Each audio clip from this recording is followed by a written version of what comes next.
I just want to say thank you, Sam, for joining us and for being here. And thank you, everyone, for coming.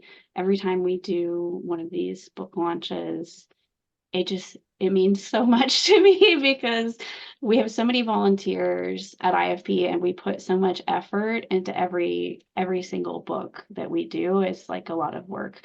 And it's all good work because this is the kind of book that I really, really love doing. And it has been a long time coming. So Sam, I appreciate your patience. And the when I remember your book was definitely among the top selections in that submission call. And it ended up being the only one we took out Mm. of that call because we had a couple others that we were considering, but like the author withdrew or like, things, whatever happens at that stage. And I was like, yep, this is the perfect representation of like what I wanted out of that call. Like the book is so like it aligns with everything we do at IFP because it's kind of like softer and I appreciate that.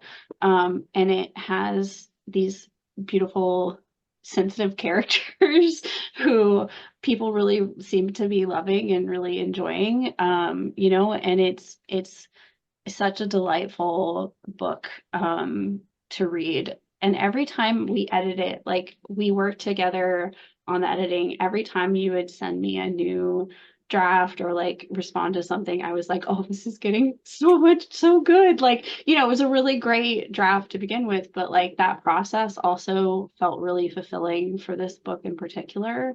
And so I just really appreciate the book and getting to publish it, and I'm glad that it's getting a little bit of response so far, which is great, and hopefully that continues. And yeah, so thank you. Not to like babble about how much I love the book, but I really do. But yeah, so Sam, I'm gonna let you take over and tell us a little bit about the book and the excerpt that you're gonna read from, and then read to us for a little bit, and then we will save questions for the end. And again, if you guys have a question, you can drop it in the chat or wait till the end and we'll jump back on video. And we'll do a giveaway if someone doesn't have a copy of the book yet. We'll do a giveaway to someone who asks a question. So, Sam, I'm going to let you take over. Are you ready? Yeah. Okay. Um, so I had two excerpts that are pretty close together in the book, but just to sort of establish, since I know some people here haven't read the book yet, um, this Small Gods of Calamity is set in an urban fantasy sort of version of South Korea. So you have this setting in Seoul where you have sort of as a pretty rich community of spiritualist practitioners that kind of take care of different paranormal happenings that go on. But at the same time, our protagonist is a full-time police detective. So the story kind of divides its time and he has to do a bit of a balancing act between his different responsibilities. So the chapter I'm going to start with is chapter 4. All that we're missing is just the classic detective novel opening of there's a dead body, this is the case. And so that's generally what is in the first couple of chapters. But I wanted to go right into something a little bit farther in. And the chapter title is called Small Gods. So, Han-gil's apartment smells like the ocean. He stares at the crimson paper in his hands as he meticulously folds it into the shape of a butterfly, trying to focus solely on the process of infusing the paper with his intent. A nature documentary about underground ecosystems is playing on the TV across from him, time-lapse footage of bone-white roots growing into an intricate network, spreading throughout a cross-section of Earth. The narrator explains something about microbial life in soil, but the words blur into meaningless background noise. With each crease of the paper, Han-gil folds his spirit energy into the butterfly, willing himself to ignore the salt water he can practically taste in the air. He layers his power into the origami paper again and again until the shikigami is complete. Then he sets the butterfly on the coffee table in front of him, in the pile of all the other ones that he's finished. The stack of red origami paper he's using to make them has gotten significantly shorter over the last couple of hours. He's sitting on the floor in front of his couch, his elbows propped up on the coffee table that also serves as his work table. Sheets of notepaper filled with annotations for his original talisman designs are strewn across it. At the corner of the table is the cheap mixing bowl Han-gil uses to store all the thread for his kumihimo braided cords.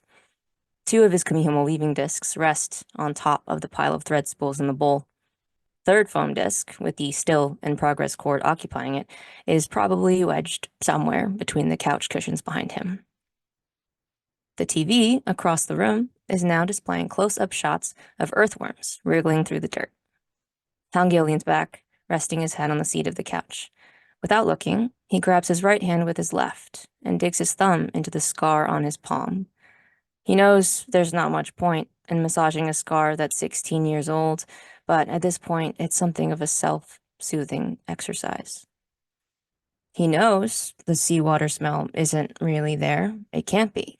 The boundary line Asuna set up for him all around his apartment's perimeter hums with power, vibrations singing faintly of air in the mountains before an oncoming storm. It's familiar and comforting. The whispers of ocean sound and the rumbling pressure in his ears are just his imagination. He grabs a fresh sheet of red origami paper from the stack on the table and starts making another shikigami. He always has a healthy supply of ones he's already completed, stashed into the various pockets of his jacket, but he's eager for any kind of distraction right now, and doing things with his hands usually helps, even if it's just a little bit. And it doesn't hurt to have extras, especially now that he doesn't have Asuno's omamori with him anymore. The nature documentary on the TV shows earthworms emerging from the earth in search of leaves to eat, carefully dragging the fallen leaves back underground with them. Han-gil's lips quirk into a faint smile as he watches the screen. Earthworms, and other creatures like them, seem so very much like tiny nature spirits to him. As the documentary narrator talks about the vital work these earthworms are doing to redistribute biological matter throughout the soil, Han-gil wonders why only the biggest and most powerful spirits are considered to be gods. There are all kinds of spirits. Some are born from the towering majesty of the mountains or the distant stars and are revered as nature gods. Some spirits bring about disaster through their very existence and are called gods of calamity. But in the end, they're all spirits, and surely even the smaller spirits are just smaller gods. He asked his mother about it once. He told her he thought there should be gods of the small things too, like the fern frost that forms on window panes, or the way dust motes floating in sunbeams catch the light and seem to glow. He still remembers how she'd smiled at him, pride glowing in her eyes. She cupped his face in her warm hands and said in a wistful voice, "I don't know why the gods haven't called on you already by now. You're more than ready to hear them." Han-gil's smile fades. He's so very far from that path now. He is the son of one of Korea's most powerful mudang, yet everything he practices now is what he learned while living in Japan with the Kamiki family, like the partially formed butterfly shikigami in his hands that he's been folding completely on autopilot. He still remembers all of the ceremonies and traditions his mother taught him. He can perform the songs and dances of a mudang, but his mother's affinity for communing with the gods was not something she could ever teach him. Even though he never demonstrated any potential for it, she'd always held on to the hope that he would be able to go through his initiation one day. Han-gil is overtaken by an abrupt restlessness and a sudden aversion to the sensation of sitting still. He tosses the partially folded shikigami onto the table and gets to his feet, shuffling over to his kitchen. He opens the refrigerator, mostly just for something to do. He already knows what's inside. A jar of old kimchi that's probably overly fermented by now, and an assortment of drinkable konnyaku jelly pouches of varying flavors. His stomach is too knotted up right now, though. Dinner will have to happen later. Tomorrow, maybe. He closes the fridge. Asuna would call him an idiot, saying his stomach bothers him because he doesn't eat. Han-gil would tell her that they should just agree to disagree. He passes by the countertop where his empty prescription bottle for his anti-anxiety medication sits. He keeps forgetting to request a refill. It's been 4 months now. His therapist might have opinions about that, but Han-gil wouldn't know since he's canceled his appointments with her 4 times in a row. That, he thinks, as he flops down on his couch, is also a problem for later. He recognizes that it probably would be helpful to have his Ativan around now, but he doesn't, and there's nothing he can do about that for the immediate future, so it's fine. Asano would call him an idiot for this, too. On the TV, the nature documentary has transitioned into a segment about an invasive species of flatworm. The flatworms are unlike anything the local soil ecosystem has ever encountered before, and thus, none of the native organisms have any means of defending against them.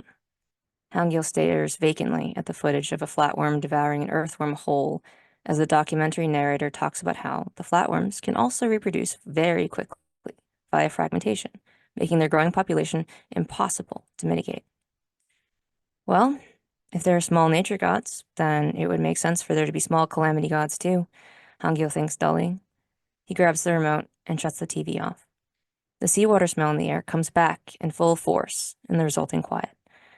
This time, it's accompanied by the acrid stench of blood.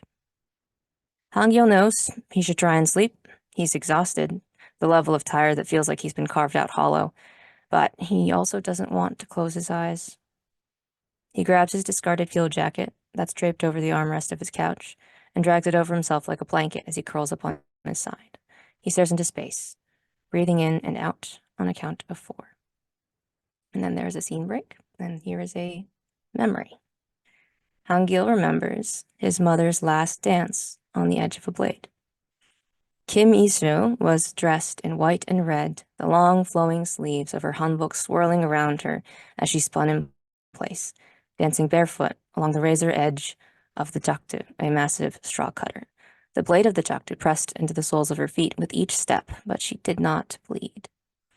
Han-gil was sitting with his mother's other disciples, each of them playing the instruments to accompany her dance.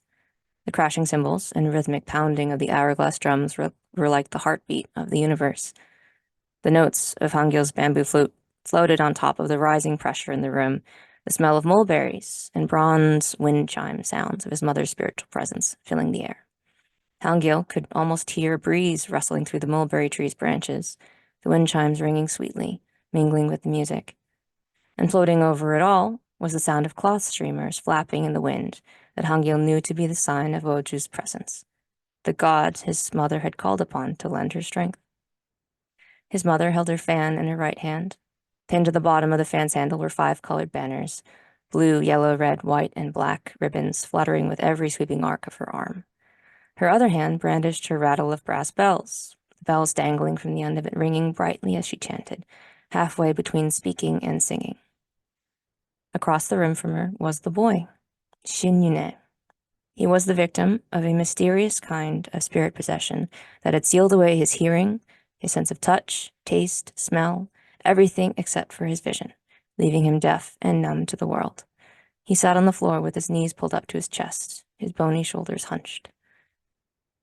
Han-gil watched his mother step down from the jakdu. She set down her fan and bells on the table altar behind her, taking up instead her pair of spirit knives. The blades of polished bronze shined mirror bright.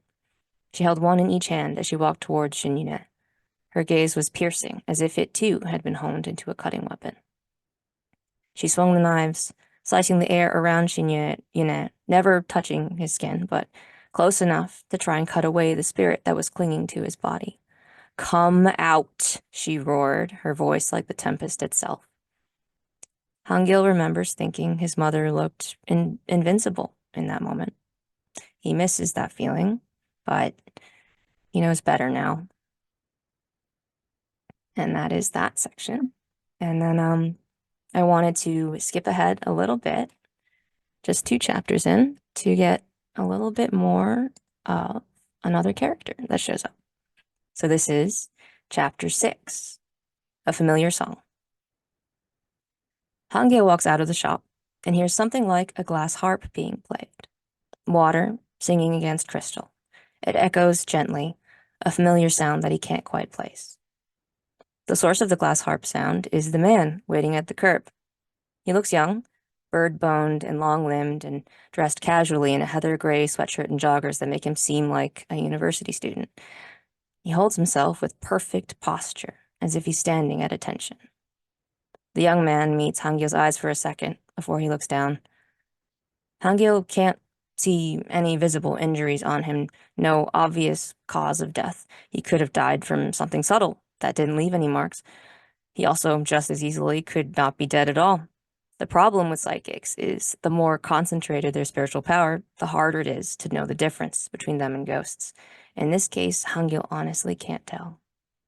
He walks over to the young man. A polite, "Can I help you?" is just on his lips to see if he can get a verbal response, the easiest test to find out if someone is alive or dead. But he stops short. He knows why he recognizes this person's soul. "Shin Yoonhae," Han-gil says. His voice feels dislocated from his body. He thinks of his mother's blade dance, the boy huddled on the floor in front of her with his knees pulled up to his chest. Shin Yoonhae inclines his head, his expression neutral and unreadable. "Kim Han-gil-shi," he replies softly. "He got taller," Han-gil thinks distantly. "They're the same height now. It makes sense. It's been 16 years after all." He didn't recognize Shin Yoonhae at all, but Han-gil's always been better at remembering people by their spirit energy than by their faces. The last time they met was in a hospital room. A bouquet of white chrysanthemums on the side table. Han-gil sitting in the bed with nearly 200 stitches across his arms. The musical water glass sound of Shin Yoonhae's soul flickers, switching to a smell like damp soil just after a rainfall, the earthy smell of geosmin in the air. The change only lasts for a moment before it fades away and the glass harp song returns. "My sister called you, didn't she?" Han-gil says. Shin Yoonhae dips his chin, the gesture halfway between a nod and the slightest of bows. Han-gil looks away. His primary strategy has simply been to avoid ever encountering Shin Yoonhae again. That strategy had not included any contingency plans for what to do or say if it failed. Now, he doesn't know what to do. He has no idea what to say. His phone rings. Han-gil attempts to answer the call at a normal, not desperate speed. He doesn't know if he succeeds. Shin Yoonhae's face is impassive. "Hey," Wonchik says. "So, the head manager of Ijuni's game development company is dead. Witnesses say he jumped off the roof of the building." Han-gil has never in his life been so grateful for someone else's death. His relief is tempered by the feeling of the answer to this case clicking together in the back of his mind, however, and the conclusion is taking a shape he doesn't like. "Got it. Text me the address and I'll be right there," Han-gil says.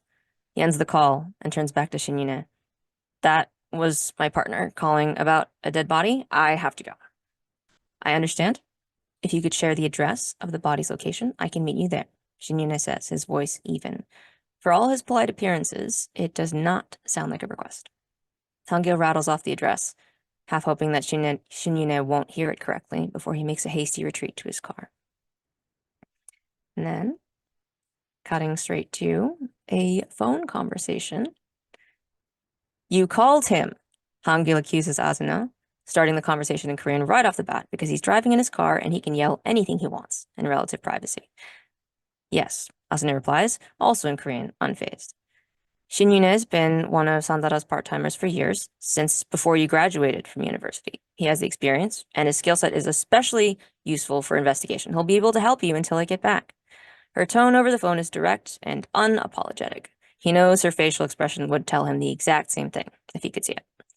Han-gil's more annoyed with himself for being surprised. It's not like she told him that she wouldn't. He just said no, and she said nothing. She never lied. She never made any promises either. She must have been planning to arrange this all along. "You can't just keep avoiding him," she says. "It's been years now." "So what? It's been so long I should grow up already and just get over it?" Han-gil snaps. "You know that's not what I mean," she says, her voice sharpening.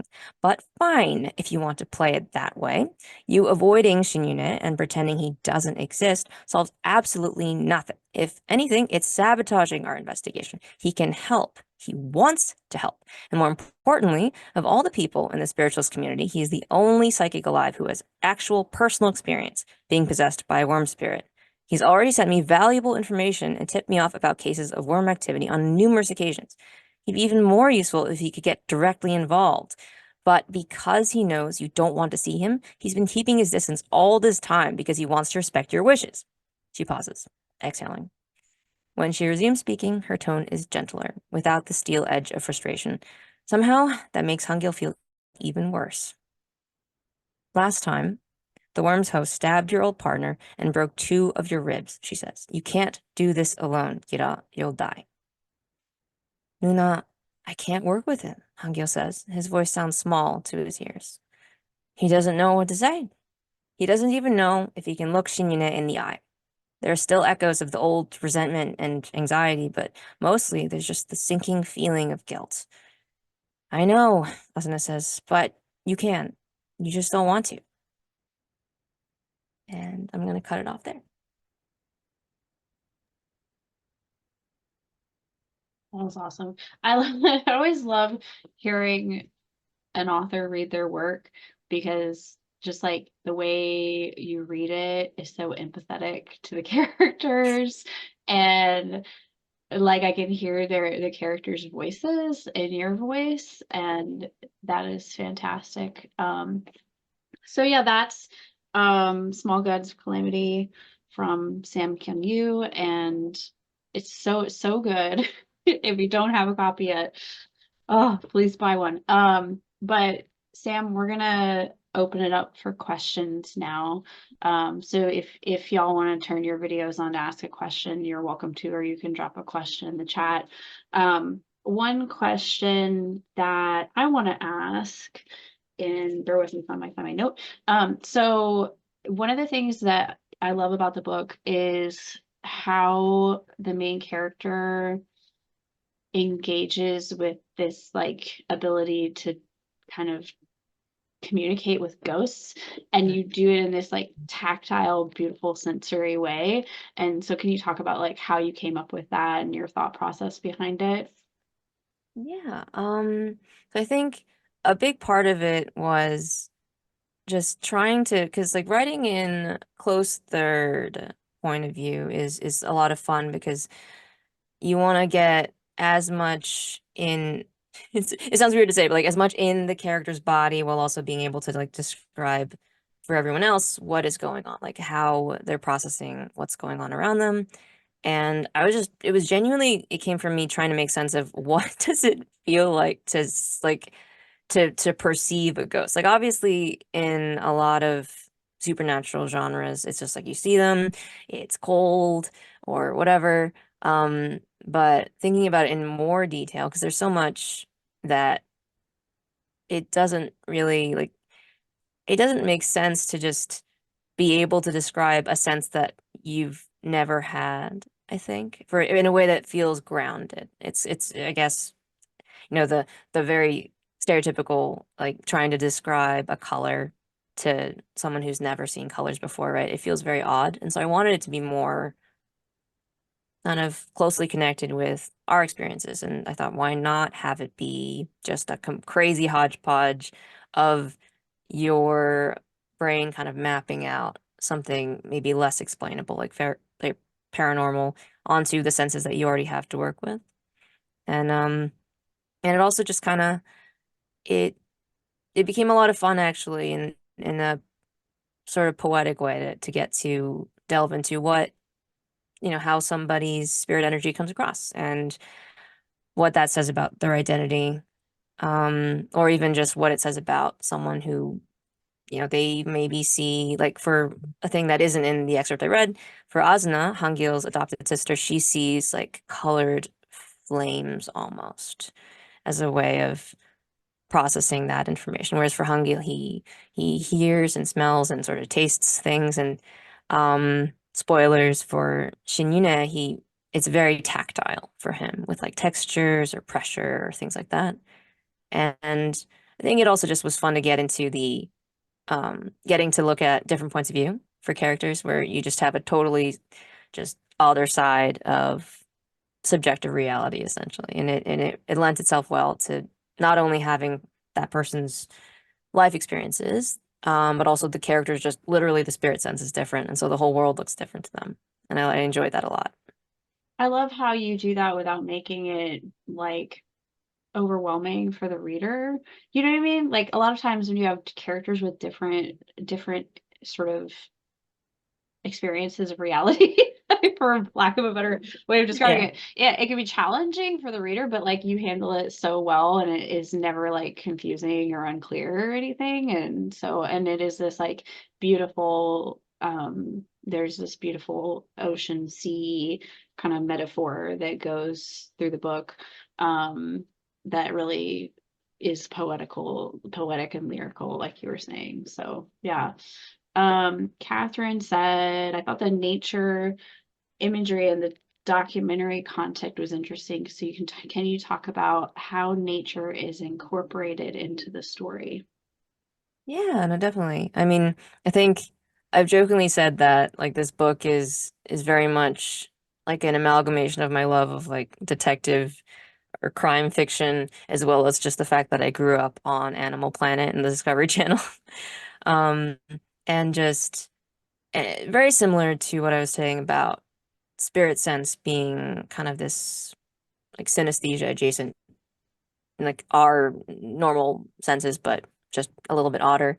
I did want to have a little bit more grounded interpretations of spirits as well, because like in and I mentioned it a little bit, but with South Korea or just Korean shamanism and the history of like the a folk religion essentially, there's a lot of animism oriented belief systems. And this is something also that pops up in Japanese uh, folklore as well for Shintoism and this idea of kami and things like that.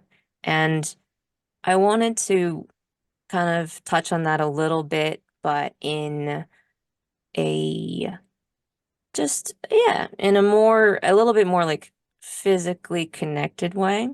It also, part of it was because definitely this story gets a little bit into touches of horror adjacent level fantasy, like a little bit darker.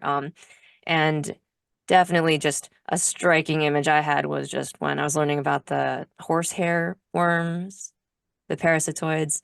Yeah. They're also called Gordian worms. And if you don't know, just know that it's gross. Like, just know that if you Google the footage, it's gross. Um, but like this idea of kind of having this antagonistic nature spirit that isn't even really like consciously malevolent because that's just what the natural world looks like. And I thought that was actually more, it's kind of an interesting thing to explore a bit just because you got a little bit more of it's a little bit scarier, honestly, when it's not out of any evil intent. That's just literally how it is. It's almost accidental even. And I Right. thought that would be a kind of my approach to antagonists and stories is often more abstract. Um, yep. Someone has Googled. Yeah, no, it is a lot. It made me think of another question I had, which is this, all of the Korean spirit magic and shamanism in the book, and like I want to hear what your experience background with that is, because I was familiar with it before reading the book because I love Korean movies and film Yeah. and TV, and so like I remember I'd seen a couple movies where that was like heavily featured, and so when I read your book I was like, aha, like I'm yes, so this glad. is like I love this. This is cool, and it's like I got to learn more about it and working with you. So yeah, what drew you to that? I mean, I think part of it was that like this, I mean, the story originally was supposed to be a short story submission for Occult Detective magazine. It was supposed to be a maximum 7,000 word short story. Yeah, I fell in love with it too much. It was always going to be a book when I really got into it. But the like the first thought I had going into it was just I like the like supernatural detective, occult detective like character because I've read a lot of stuff that I've loved, like Dresden Files or graphic novels also have them, right? Um, and TV or film, but like a lot of it is very white centric or the kinds of occults that are featured are a little bit more well-traveled. Just they're very familiar because they're fun. But I thought it might be nice just for me personally to get to explore how much I love East Asian folklore and learning about that in the occult detective setting as well. Um, just because I think I actually don't know if I've mentioned that I also make a habit, a hopefully continuous habit of presenting panels at conventions actually with my sister, and that's where we also just do a lot of research about both Chinese folklore, Korean folklore, Japanese folklore, and like getting to share the actual folklore just to people. That's one thing, but also having that channel into how I would choose to build fantasy worlds is something I want to be, diversifying a little bit in that just because like you got your familiar stomping grounds and then other areas that I think could get a little bit more time and a little bit more time in the spotlight maybe. So That's cool. You should send us an article for Interstellar Flight Magazine on that yeah, I'd because love we to. would love to have that. So Alex and I think there was one other person mentioned that your reading was so good and are we going to have an audio version? And like it's challenging with a small press doing audiobooks. We always struggle to find the right narrator.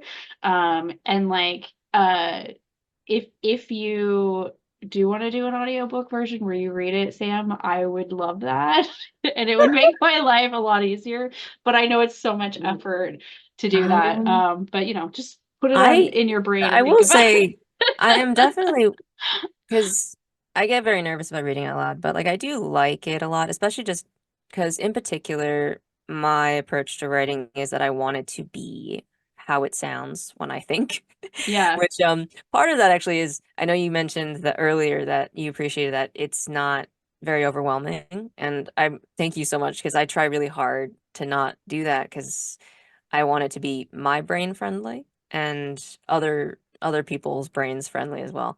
But I do enjoy getting to read it. Mostly I think it's just a technical thing of like it's hard uh Yes. to record. It is And hard to do also I'm not audiobooks. an actor. I can do an amount, but No, there are it certain would be parts of really this cool. I would that love that. yeah. Yeah, because we've been trying to find a Korean or a Korean Mm. American narrator.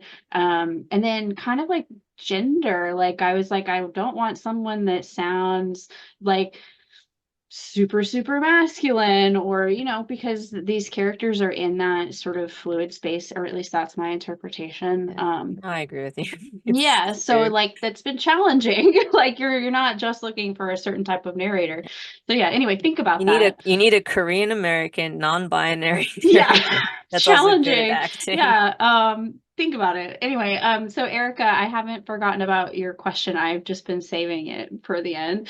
But Erica wants to know, one, can you talk about your inspiration for the book and if you have any plans for the future of the characters? Yeah, no, this is something that I think has I, I'm like very scared of reading reviews, but I have been informed that a number of reviews are also mentioning that it's that this book feels very much like it could be the first in a series, and that there is interest there. And I definitely, even when I first submitted this book, actually, the Interstellar, I was describing it to like beta readers and my friends and family of like it's like a pilot episode too, with like a K-drama. Um, and I was like only half joking because I definitely had other ideas and like story things, world things, and character arcs that I would want to explore more. So if I get the chance to actually have that, like yes, I would love to keep it going. And I think, I mean, like right now, I'm attempting to write the sequel to this book, which is hopefully going to go a bit more into like the spiritualist community stuff and also more about the nature spirits. Because the first book is a little bit more about, it focuses a bit more on ghosts, and I want it to be about equal and also pulling in a bit more interaction with like the sort of, yeah, like the gods, the sort of personal relationships with deities that a lot of Mudang have. Um, and Yeah, I realized that it probably would have been better to have all of it written before I submitted it to anybody, because No now there's a little worries. bit of pressure, because and it's really it's a huge honor for people that have no obligation to like my stuff, like just total strangers even, who are like, hey, this is cool, I would love to read more of this, and like I would love for you to have that right now. I want all of it to exist, and I will do my absolute best. That's awesome. I mean, we definitely will publish it whenever it's Yeah. ready. Because we're not in a rush. I mean, your readers might be, but it's Yeah. fine. Take your time. But yeah, no, I'm really excited about the idea of a sequel. And we've talked about it a little bit, and the ideas are really exciting for that. And I think novellas are really well suited for that. So that's exciting. Yeah. We'll see what I will happens. say Yeah. on the reader side, I think, and I'm a reader as well, so I understand. There is that there's one review that my sister read to me, and this person basically said, "I know that this book hasn't come out yet, but I would love for there to be a sequel for it already." Yeah, And no, and it's like a lot of reviews have already yeah, mentioned this. And I was like, which is well, which is really yeah, nice. But there's yeah, also the no, like, oh, you don't even know how long it took me to write this one, and you probably read it in like an hour, and that's wonderful. I think that's great. And it's also just yeah. like, oh God. It doesn't feel, I mean, I think that's what part of what it is that it doesn't feel like hard. It's not difficult to get through. And so I could see it doing really well as a series. But like you have to do what is in your heart and in your head, and we'll be here for when you're ready. But yeah, okay, so that is the majority of our questions, I think. Let me make sure I didn't miss anyone else. Everyone's excited about a sequel. And Erica, if you don't have a copy of the book yet, since you asked our first question, which I made our last question, because I wanted to save it, just send me an email with your shipping information and I'll send you a copy of the book. Let's see, let me make sure we just don't have any other questions. I think we're good. Yeah, I think that's all. That Thank you so much, Sam, for reading. It's so special every time to get to hear the author read in their own voice. And I loved hearing you read. And I feel like you brought a lot of life to the characters. Thank And you. thank you, everyone, for attending these events. Interstellar Flight Press is a small press. We're not a big press. We're not a big five, big four, or whatever. We really rely on our readers and people to check back with us, like check out our new releases that we have coming out. um review the book if you haven't reviewed it yet. Like check it, get on Amazon and leave a review, even if it's just like a little short review. Yeah. It's so helpful to us. It really helps us. We want to keep publishing amazing books, like Small Gods of Calamity, and it is hugely helpful. We have a great community and we really appreciate everyone for coming. So thanks, everybody.